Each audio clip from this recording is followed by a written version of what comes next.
There's a lot of talk about Sony raising game prices, but here's why I don't think you have to worry if you live in the United States. After that, I want to talk about how it was just reconfirmed that we're getting a huge graphics and performance update for free in 2026. And finally, if you're worried about the PlayStation 6 coming out very soon, it was just reconfirmed that it's still a few years away. How's it going, everyone? As always, my name is Jimmy Champagne. This is PSReady, my channel all about PlayStation. This is a news video where we go through three big topics of news happening in the world of PlayStation, starting out with game prices. This has been an ongoing conversation, mainly because companies like Nintendo and Xbox are raising game prices. Nintendo, they're charging $80 for Mario Kart World. They're charging $70 for the 5-year-old game that is Cyberpunk 2077, which is nuts considering it was just confirmed that that version of the game is using settings lower than the lowest settings you can get to on PC. So you're not only paying full price for a 5-year-old game, you are getting the worst experience possible out of it.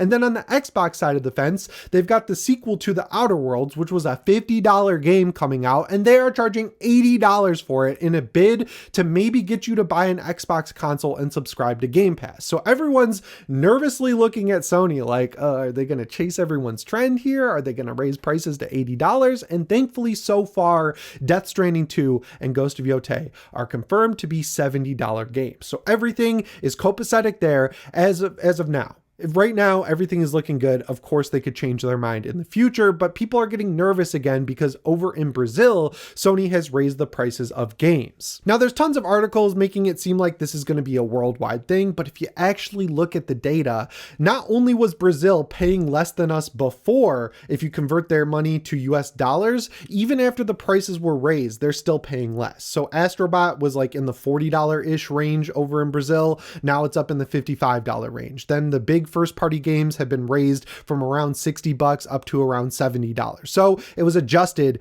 to be what we're already paying, which means it probably won't happen here in the United States. It was blowing my mind this morning when I was reading articles about this, specifically with the Xbox layoffs, which absolutely blows because Turn 10, the company that makes Forza Motorsport, they were basically gutted, which sucks just because they're the only competitor to Gran Turismo. And I don't really like Forza Motorsport, but I like when, you know, there's competition in a field. So now it's literally just Gran Turismo in terms of arcade sim racers. But regardless, a lot of these articles are saying after record revenue, Microsoft is laying people off. Revenue is meaningless. The metric that matters is profit, and there's a big difference. If Xbox had $1 billion of revenue, but had $1.1 billion of expenses, they lost $100 million.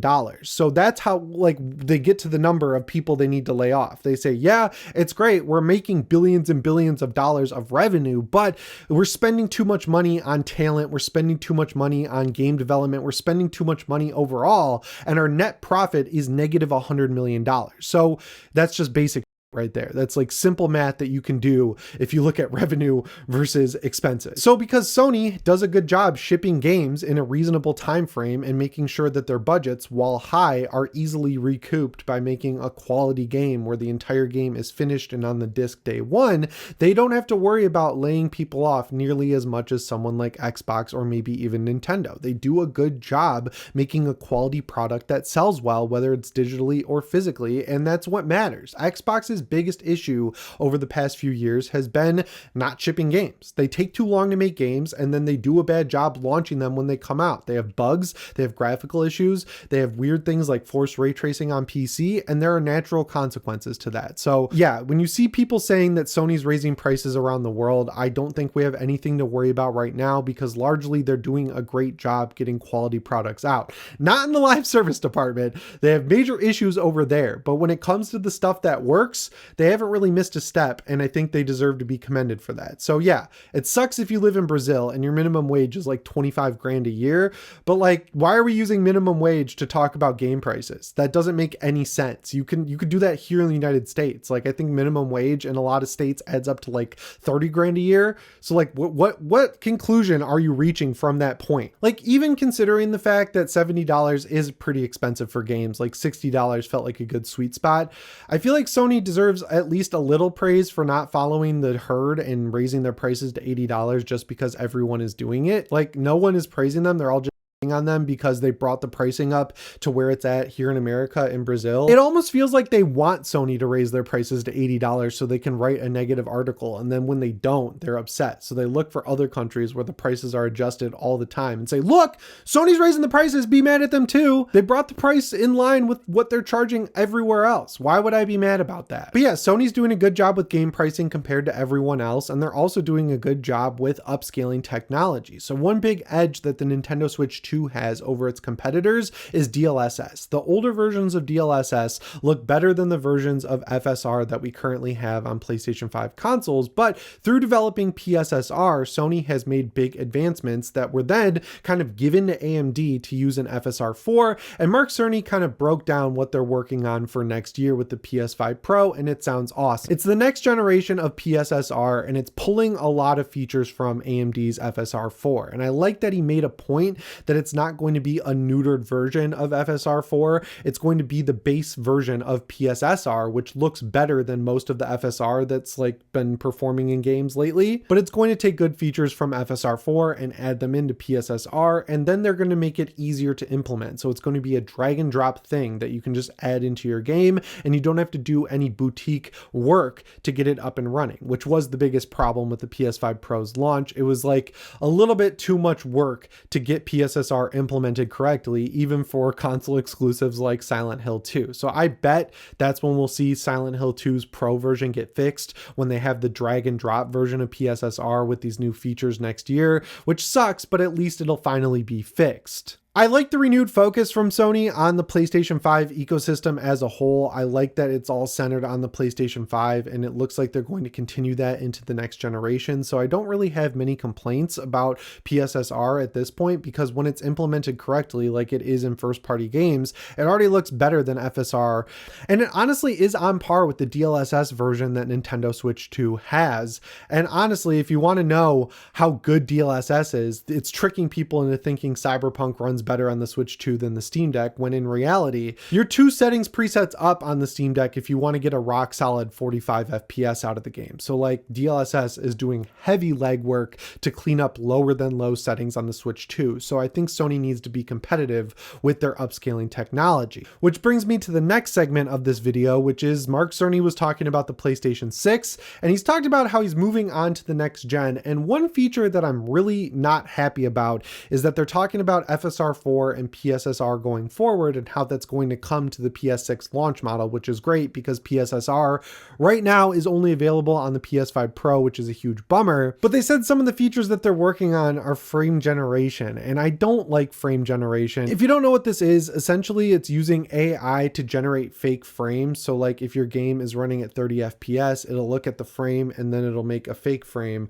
with AI that goes in between, and it can double your frame rate. But the big problem is when you're using frame generation, it doubles up the AI frames. So like you get double the input latency. So if your input that you're giving it is 30 FPS, which is generally the target of consoles, it gets it to 60 FPS and it can look good, but the input lag is absolutely insane. So it really works the best if you're already running at a base input of 60 FPS or even 120 FPS. Like it can double you from 60 to 120 or 120 to 240. And in those situations, you're getting such high frame rates that the added input lag isn't noticeable. But like we're talking about consoles here, it's going to be 60 FPS at the beginning because, you know, they're going to be shipping cross-generational games that are basically PS5 games running on better hardware. It's going to be the exact same as this generation, where games like God of War Ragnarok and Horizon Forbidden West were locked 60 on PS5 because, you know, they're PS4 games at their center. But once you start moving on to games that actually push the console, that base frame rate is going to be lower and lower and lower.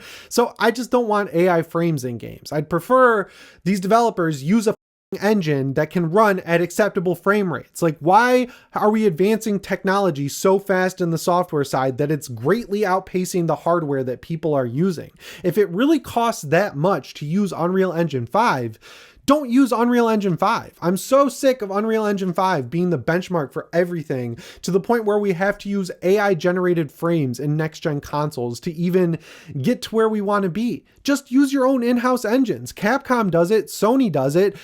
I don't know why everyone else is abandoning their engine, like CD Projekt Red abandoning their amazing Cyberpunk engine to use Unreal Engine 5. Awesome. We're going to see stuttering and have AI frames in games. It's not worth it. But if you're worried about the PS6 being right around the corner, it was confirmed that while Mark Cerny is deep in development on the PS6 platform, and they're working on things like the PS6 home console and the PS6 handheld, it's going to be coming out probably in 2027. Like a lot of people were assuming based on a couple videos that came out last week that 2026 is the year.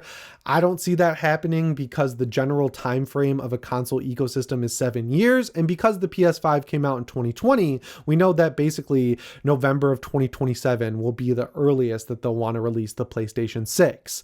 And while Xbox has a lot of reasons to get their hardware out the door, because apparently Phil Spencer is going to retire when that hardware is out, so he's going to want to get it out quicker because, you know, the longer it takes to make that console, the longer it is until he retires. Sony's doing just fine with the PlayStation 5. It's past the PS4. We're getting great games like Death Stranding 2 and Ghost of Yotei. They're finally taking advantage of the console.